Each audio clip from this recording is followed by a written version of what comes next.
Welcome to a new edition of the Neon Jazz Interview Series with Grammy Award-winning South Carolina-based jazz musician and producer Quentin Baxter. He opened up about his new 2022 CD, Art Moves Jazz. He comes from a family of drummers with his mother leading the troupe. He is a much-celebrated jazz cat with many roads behind him and many roads ahead of him. He covers his history, COVID life, and the future. Enjoy this interview. What's up? How are you? Hey, good, man. How are you? I'm doing great, man. I'm here in California right now. Hopefully you can hear me. I have to have you on speakerphone because I'm driving right now. Yeah, no, you're fine. I actually just went on vacation about 2 weeks ago to San Diego. Oh, nice, nice. So, yeah, it's beautiful out there. Well, hey, thank you for taking a minute out today. I appreciate it. And thank you for checking out the music and, and writing about it. We really appreciate that. I heard you had a chance to chat with Troutman yesterday. Yeah, I did. Yeah, and I profiled both of you on my shows in the last couple of weeks, so I'm looking forward to talking about Art Moves Jazz and everything related to your world. Okay, great. Let's jump in. So the new album, is coming out during this time of, the world's opening up. We've gone through COVID. How relieving is it to have this album out now? It's relieving in so many ways because, timing is one thing, but the time it took for me to even just get it done and, we dove into this stuff during COVID, and it was really paying attention to more skill sets, but also just jumping in and getting the project done, This project itself, Art Moves Jazz, was something that's been around for a while for me, but finally getting the music with the quintet and getting in the studio and getting it done and releasing it, and it's just like giving birth to something that took a long time to give birth to. Talk to me a little bit about how you put these songs together. How did you orchestrate the assemblage of this album? The concept of the music itself stemmed from my inspiration, the artwork that went along with it. So initially, John Duckworth is a good friend of mine, and his artwork was up in one of my favorite restaurants in Charleston. It was called FIG, acronym for Food is Good.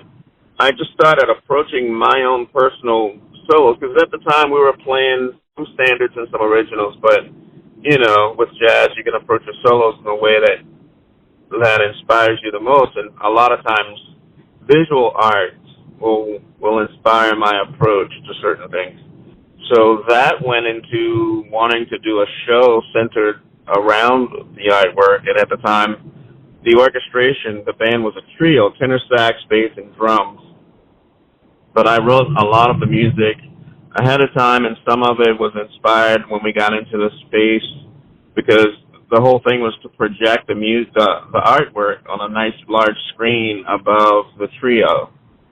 And so over the years, I've actually fleshed it out. The orchestration kind of made sense to actually add piano and trumpet to it. And this is the end result. And even then, some of it came, once I showed some of the guys in the band in the studio the artwork of Winter, and Winter became one take. It was like the cats actually got it. They understood what I was dealing with. And most of the guys in my band are from Charleston, so they understood what the mood and the mode of Charleston is like. We don't really get snow, but it does get cold every now and again. Everything slows down, and and then there's a specific time in the winter on New Year's Eve where we have watch night, and that's a mode that we all were able to tap into. So it was great. What are you hoping the listener gets from this album? Specifically for the Sweet Art Moves Jazz, I hope they get just a liberated feeling of just following the melody, and everything else is accompanying that. Like, I want them to be able to not know why, but just hum certain parts of these melodies, and even some of these solos. But I think the melodies are hummable. They're accessible, and I wanted the entire album to be accessible. I wanted them to understand that art and jazz are both accessible if you just really just dig on it in a normal way. And I actually had to use some of my larger influences with compositions of Thelonious Monk and Jimmy Heath and Bobby Watson. I mean, all of that follows a thread of influence for me, compositionally as well as the arrangements themselves. Some of the arrangements I did right there on the spot. Some of them we were playing for a period of time, but still, even the arrangements, a lot of the guys, because they're so used to playing these songs in certain ways, you put the arrangement in front of them, and then they're like, what's going on here? But if I every time I sing the melody to them and show them what's happening with the arrangement, it's just the best way I could put it on paper, but it's still very lyrical and singable, and all you got to do is follow the melody, and you won't be lost ever. So, I want people to dance. I want people to have fun with this music. I want them to actually be, you can be as serious as you want and listen to it and be, thinky about it, but if you're going to be thinky, still be self-reflective and spiritual, Absolutely. Yeah, that's what I want all music to be. That's my preferred style and type of music to listen to. The same song that you can actually dance to and cook some food and pop a bottle of wine and drink the wine and enjoy is the same one you could sit down at dinner, listen to it, and have the wine. It's like that whole experience. You grew up in South Carolina, a family of drummers. Talk to me a little bit about, kind of some of your early influences and how music and jazz became your focal point. Absolutely. I grew up specifically in Charleston, South Carolina. It was the Low Country, and I grew up so I'm a church musician, I'm a gospel musician. It's my first music ever played, and I grew up playing in church. I don't remember not playing music. I have two older brothers and one younger. And my mom and dad are still with me. They're still together. I'm grateful for that. But my mom's actually the drummer in the family. She taught my dad to play. But in my mom's day, women playing drums or drum set, and, in the churches, it was an issue because, they couldn't open their legs to play a snare drum between it. They had to keep their legs closed. They had to maybe even cover the dress even with something else. So she had four boys, and certain things she never really had to do again. One was take out the trash. She never had to wash the car. If we were with her, she never had to pump gas in the car. But as we all came of age, the only time she felt like she needed to play the drums was when something in the corner of the church, mainly me, if I'm showing off or if I'm not playing correctly, she'll come over there and she'll take the sticks out of my hands. And it's only happened once, but she embarrassed me in front of a lot of friends. That was really a great lesson for me because, that's where I learned, the humility and the purpose that music really served in service as well as in experiences in people's lives. Music is something that we really don't give credit for, but it really does enhance life and it does change people's minds. So, change their minds about terrible things a lot of times. And I'm tangentiating, sorry. But growing up, drums is the family instrument. My oldest brother played, then my older brother played. I ended up playing, and then my youngest brother played and my introduction to jazz was because my dad took really, really great care and pride in actually making sure we understood the root of things that we were interested at the time. And so as a kid, I was interested, like most kids, in breakdancing, We would break dance in the house, and my dad would laugh at us. And eventually, there was a documentary on swing dance. I believe it was on PBS. And my dad was like, well, if you think you can dance, check this out. Dance with someone. And mainly me, I sat and I watched the swing dancing, and I was floored by it, needless to say. But then the camera eventually went over to the band, which was the Basie Orchestra, and man, I got hooked. The music was swinging, the cats were sharp, because as a church musician, going to church, and my mom always told us, you can tell a gentleman by his shoes, whether his shoes are shined or not. You know, we had all these things that we had to deal with. We had to shine our shoes, and I got hooked on the band from the presentation as well as from the music. I don't know, self and subconsciously, I kind of felt like, okay, that's a band, that's a choir, and these people are shouting. You know, it's like church. And so from me, big band is still one of my favorite settings to play in because it reminds me of playing in church with choirs and stuff like that. But that was my introduction to jazz. And then my older brother, Calvin, he's a saxophonist. He's actually playing one song on the album. He taught me the difference between some things that were popular and some things that really needed my attention. And he brought in an album of Charlie Parker with Dizzy Gillespie. Max Roach was on drums. And, man, I mean, I'm telling you that I'm hooked the entire time with all of the different styles that jazz has brought to the table, brought to my attention. But it was an early age like that I was introduced to it. I came back to play music for a living in 1992 when I left pharmacy school, but I did 3 years of pharmacy school before coming back to music. So I'm grateful that I'm back at music. I'm grateful for my path. You know, you've won a Grammy. You've been, pretty accomplished in this craft. What is it that you're proudest of in your career up to this point right now? Like, you've gotten a Grammy, you've gotten accolades. Yeah. I'm most happy, and I can say proud as well of the fact, honestly, that I'm able to accomplish a lot of what I've done without having to leave home, without having to move away from home. I have a lot of respect for the experiences and everything that happens when you move to places like New York and LA and several other, New Orleans, a lot of other hubs of the music. But I'm really grateful for the fact that things have worked out for me, staying home, being a part of my daughter's life. You know, she was born in '94, and I couldn't move to New York because I couldn't take her, and I couldn't afford it. So I figured out a way to actually be home. I'm absolutely proud of being able to accomplish these things representing my culture, which is Gullah.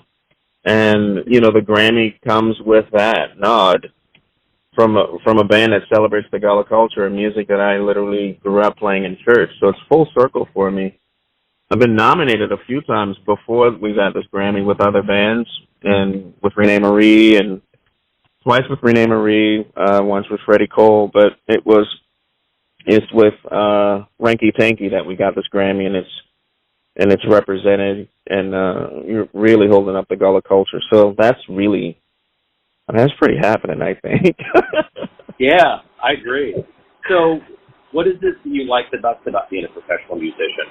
The best part of it is manifestation of all challenges. What I love about it is, you put this hard work in it, and you put the hard work in trying to make sure you're ready for the moment. You hopefully you've prepared yourself. Sometimes you're not as prepared as you should be. Music is an ultimate teacher in that. Oh, you didn't prepare enough, So the lessons and the manifestation that I'm able to experience on and off the bandstand.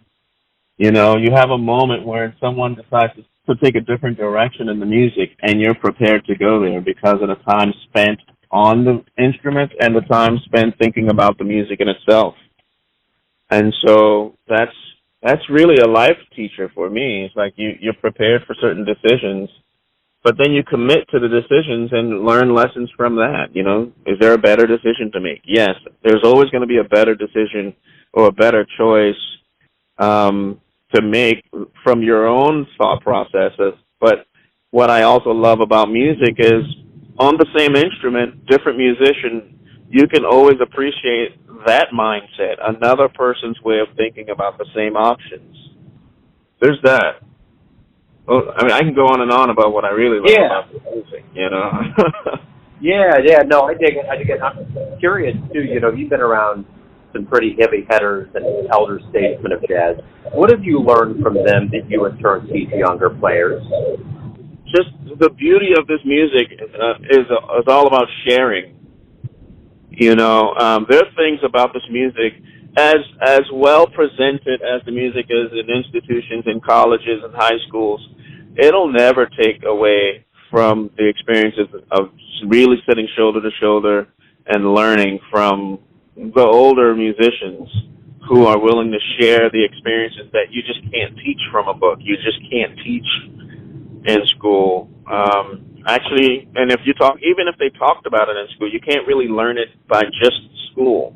These lessons are the things that have been shared with me from my mentors are things that also prepared me for decisions and choices in life and on and off the bandstand. I still think about some of the things my mentor, Oscar Rivers, has taught me when he taught me how to sit down and listen to this music. Seriously listen to the music. I still think about those conversations. And, it really helps you navigate through, especially as a drummer. Oscar's not a drummer. Oscar he's an alto saxophonist. And I learned a lot of about the music from non-drummers because they are who hired you. You can learn from them what they expect, what they want. Being able to sit down with these masters and listen to Ben Riley tell me, you play drums differently. Never stop doing that. Never stop knowing and representing where you're from. Learn what you can and learn all that you can in order to speak the language. But you have your own accent. It's like you have your own interpretation of it, and it's just as true as anything else. And when Ben Riley said that to me, it really made me feel pretty good, pretty positive, a lot more assured about what I had to offer and what I have to offer. So, if you could get into a time machine and go back in time and see any musician in the history of jazz, where would you go? Who would you see? A musician, if I could go back in time to see, would be Max Roach. In any band, at any given point in time, Max Roach to me, he's my absolute hero about the music, and everything I've ever heard Max do, whether it's with a symphony or whether it's with just duets with Dizzy Gillespie, it was the energy. He never sacrificed the integrity of the music whatsoever. Max Roach that's my guy. That's a whole other 5 hours we can talk about, but Max Roach is really, really an amazing musician who I never got a chance to see live. So everyone has a perception of you, your family, your friends, your fans, but ultimately you're the one that's living your life. Who do you think you are? What's your perception of you? Wow. My perception of myself as I continue to learn who I am in life is someone who honestly, I'm reflective. I try to do my best. I'm grateful for opportunities. So when I lay down, I want to think that I've done the best I could that day, and I hope if there's anything that comes across that I should apologize for, I hope I have an opportunity tomorrow to apologize for anything I need to apologize for, but absolutely have a chance to reflect and reapproach and try to make sure that whatever I'm doing is still valid, it's still new, it's still respectful of where it comes from, it still respects that lineage, but pushing forward, I want every sound that I try to make to be fresh. And so I think what I want is to stay relevant, to be timeless, stay relevant, be in the moment, but also respect the past. It's important. It's important to be reflective. So, and to try to coexist in the music. Music is a great teacher I've only played a handful of solo drum concerts, so it's always a collaboration on the bandstand, and it's always, as a drummer, you can really inflict your agenda on the music, or you can actually become part of the whole that actually helps orchestrate the music and make the music a lot more palatable, approachable, without actually sacrificing integrity or underplaying yourself, So that's the thing I'm still trying to learn in life is balance. How to balance what I have to offer and also be able to listen to who's offering other suggestions and having, the wherewithal to actually really collaborate in the moment, whether that's in conversation or in music, or in just plans of putting on another show, producing an album. As a producer, I want to make sure, as a producer, I'm fully manifesting the artist as opposed to inflicting my prowess and my technique on certain things. I've pushed away from albums because either I didn't feel I was good enough to actually make it anything, or I just didn't feel like the person or the group was ready to be produced by me at the time.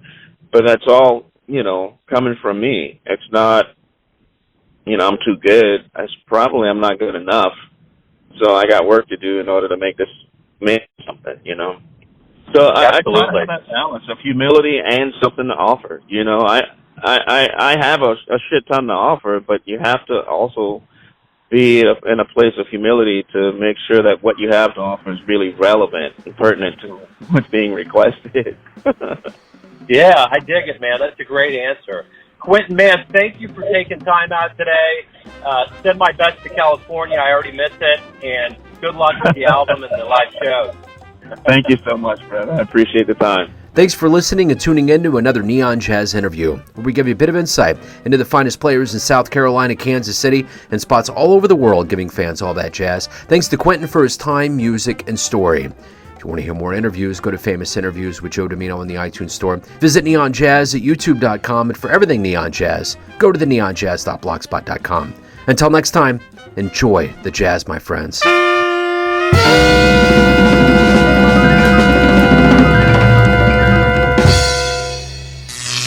Neon Jazz.